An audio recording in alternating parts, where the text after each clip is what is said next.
Tony, what do you feel like you learned about your team tonight? That's interesting. I think there was just some information there with individual plays that were pretty valuable, and some of them involved experienced guys, and some of them involved new guys. I think some guys were in the box fighting. I think maybe a little bit more toughness there than we were giving some guys credit for. And Western Kentucky might say they didn't throw as many strikes as they wanted to, but I think a part of it was our guys battling at the plate, and then our pitchers too. I think they didn't throw as many strikes as we wanted them to either. I think when you go from your scrimmage umpires, with all due respect, I mean, it does have a little different flavor. Sometimes we're the umpires to a game setting like this. The guys got to realize they're going to have to hit their spot to get a strike. Yeah, 14 innings tonight, a lot of guys through. Overall, your thoughts about your pitchers? It was good. It was good to see Nick Abraham's presence to start the second game.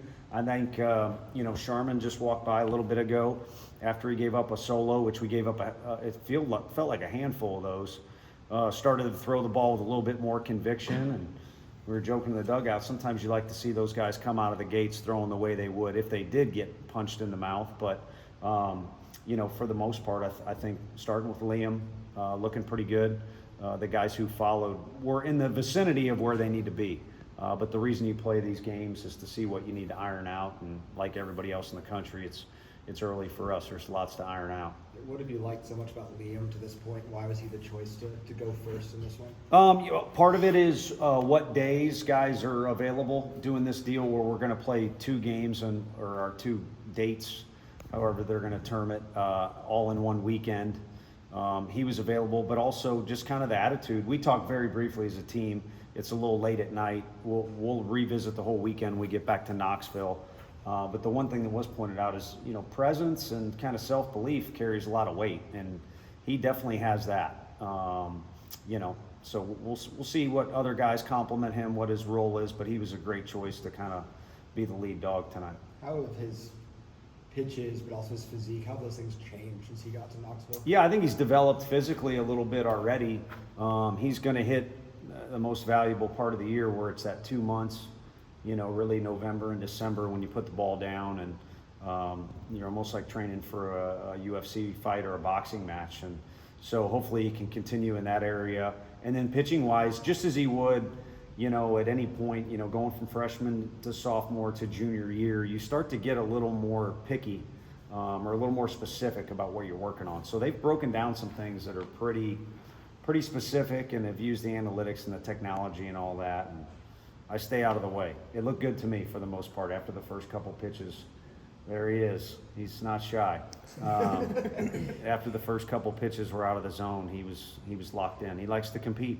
Is that attributed to the uptick? It looks like he's throwing harder. I know it's a small sample size, but has all that type of stuff, the strength and conditioning, the nutrition, all that kind of aided in that velo? Yeah, I think if anything, the goal for us, regardless of what his best bullet would be, since he's been a sophomore in high school, there's been a good progression there of velocity. Our thing, or my own little deal, is I'd like to see him hold his velocity longer into games. And, sometimes because he's a strikeout pitcher, he got a little too high pitch count last year, but also he probably faded a little bit. And I think, he needs to be passionate about, being as good as he can be physically, not just throwing the baseball, but also being as good as he can be with recovery and all the things that go into, being a starting pitcher, where you got a week routine, and it's almost like you're preparing like a football team would.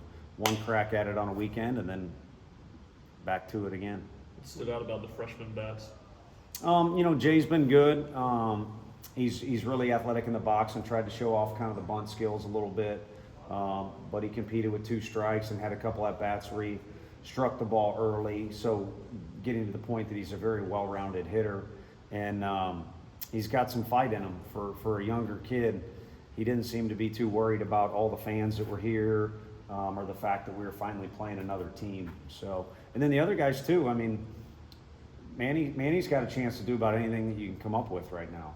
But you guys saw that, so he looked good, and Newstrom, has a knack for finding the barrel too. And Levi probably will go back to the locker room saying either thank goodness I got a hit, or I can do way better than that, and it's both are true. So it'll be fun to follow those guys, and I'm leaving some guys out. You can call Stone a freshman now, but he acts and looks like a guy that's an upperclassman. So when you play that many innings, it's that late at night, and you use that many guys, we could go on and on. What'd you see on? Oh, sorry. Which I can do if you want, but I don't think you guys want that. What'd you see on Fisher's home run to kind of get the ball rolling? Yeah, that was electric because of how far he hit it. And, you know, what I saw is, I just think it's an interesting topic on the whole bat. I'm old school. I'm for just put your head down and run, or pitcher strike guy out. But I think pitchers, I think things have swayed in their favor where they can kind of do a little deal after they strike a guy out pretty often and without repercussion. But the umpire did a good job tonight, and he was right on top of Fish. He didn't want him doing anything crazy with the bat or anything else. But I think Fish just wanted to turn to the dugout, and he was excited. But then, you know, he hustled down to first base, and it definitely wasn't a wall scraper. And he got the crowd into it, which is, I think we've kind of lived this deal a few times where it's a neutral site. It's not really a home game, but it's supposed to be a home game, and all the ball fans are here. And I think the guys feel pressure to provide entertainment instead of just play ball. That's kind of been the vibe before. But tonight, the guys were pretty even keel, and it was, you know, just fortunate there was fireworks in the air the first inning with Dean and Liam throwing the ball the way he did, and of course Fish's homer. What did you see from Marcus and Binky, and how would you assess their fall up until this point? Yeah, Binky's been, you know, pretty good. I think if anything, consistency would be something he's hunting. I mean, that outing he had at the SEC tournament was in a category of, I don't know how many, but if you had your favorite innings of the year in a box, that would be there, regardless of what pitcher. So can you replicate that, or at least be in the realm of that in a consistent amount of time? So the fall, I would say the word consistency. And then Marcus has been good. You know, tonight just wasn't a very good night for him. And at times the pace was a little slower for him and some of our other pitchers. And you can only guess, but, you know, is there a little bit of extra thinking there? And, you know, it's almost impossible to get out there and not think about anything and just be in a zone or whatever you want to call it, or be in a flow state and all that yoga stuff. But you can simplify your thoughts and think about the one task that's in front of you. But it wasn't the only case where I was just kind of wondering in the dugout, you know, are the wheels spinning a little too much for somebody? So, you know, the thing about him is you guys have seen how well he can throw the ball. He knows that. A guy that's a true competitor will be really anxious to get out there and kind of have an answer or a response to that the next time he gets the ball. How do you feel about Harry defensively at first base tonight? Is that what you want to see? Or Yeah, it was interesting because he's been working so hard at picks and stretching, and on the one quirky play to no fault, no zone, he's just trying. He didn't need to stretch and, you know, kind of miss that play. Well, later in the inning, he gets an opportunity to help Dino out, and that was really an incredible catch. And then the pop-up, which was fair or foul, it you know, was interesting how it landed, but, you know, he's pretty athletic, so most guys don't get in a position to catch that ball, but he did not. So he's progressing, and maybe needs to have a sit-down with Todd Helton one of these days. Todd probably knows more than I do, but we've all just tried to, you know, work with him, and the attitude's been phenomenal, and he's not the only one. And I think last year's team led, you know, in a weird way is leading this team too, because the blueprint's there, and you got to kind of be able to work outside of your comfort zone. And some of those guys have done that. I think Manny took ground balls at second, short, and third tonight, but he's clearly a pretty dang good shortstop. Sticking with defense, Fisher, what did you like from him tonight? And where's he? That one inning where he made 2 plays was outstanding. Speaking of outstanding, our home plate umpire in the first inning got from home to third to make a call quicker than any umpire I've ever seen. But there was 2 plays in 1 inning that were not easy, and not only did he make them, but he kind of made it, you know, look like a pro making them. So I think he had like a 2-day patch where it wasn't great over there, but every other day has been really encouraging, and it's been fun to watch that position at Tennessee. It's been interesting. With all due respect, we struggled to find the usually something's good, not coming right after that, I guess. So scratch the with all due respect. We just we're fighting to find, you know, the best third baseman for us the first year of our tenure here.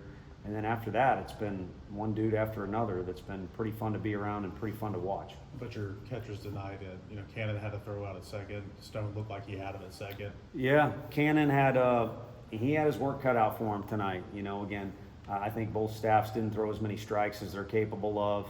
he had a lot of balls to block, and he wants to win so bad. He's probably exerting more calories than the average Joe anyway. And then Stone, again, he doesn't really act like a guy that's his age. I mean, whether it's off the field or, on the field. He's certainly a fun guy, but he's really mature physically and also mentally. And we got a lot of trust in him back there. But right now, Peebles has done so well. It was interesting being in this park because he tore it up last year with the bat, kind of refreshed the memory. And we inherited a guy that's a very good player, and he's slowly making progress every day in a bunch of different areas. So it's fun to be around. What do you like about the possibility of the pairing of Dean and Fisher as kind of a 3-4 in whichever way that could fall? Yeah, and that was kind of made up spur of the moment. And we mapped out the pitchers more than anything, and then you get going there. And in an ideal world, we had a plan with Ensley, but that first game was really competitive. So just kind of threw it out there, and you got two pretty physical guys that if you're in the other dugout, you got to scheme for it, and it's a headache to deal with. And tonight, fortunately, we had Ensley, who's like a cockroach. It's impossible to get rid of him. If you're working for Tennessee, it's definitely impossible to get rid of him. And then you probably got that vibe in the other dugout too. But I think Gavin was after those guys tonight, or Peebles and Gavin. I mean, that's some firepower right there too. So I think regardless of where we put guys, there's some good firepower, but there's some other guys need to recognize there's some spaces available too around those guys. Do you have a pitching plan for who would start on Sunday? Probably Snead. Hadn't talked to those guys, and the cool thing is Teagan is a kid that turned down good money, like a lot of these kids in the locker room. And Arvidsson also, I think draft got really hairy. Asked both those guys, do you care when you throw the ball? And they both said, just whatever you think is best, which is, I don't think they realize what that means in this day and age. It's refreshing, and it's a stress reliever, and I'd like to win the first game. And I know, we know the coaches at Troy, and we also know that program's up and coming, including their facility. They're going to want to win too. So I'd like to put those guys in the best spot for us to win the game, not necessarily the best spot for them, because they're good enough and they're confident enough. It shouldn't matter. Thanks, Tony. Thank you.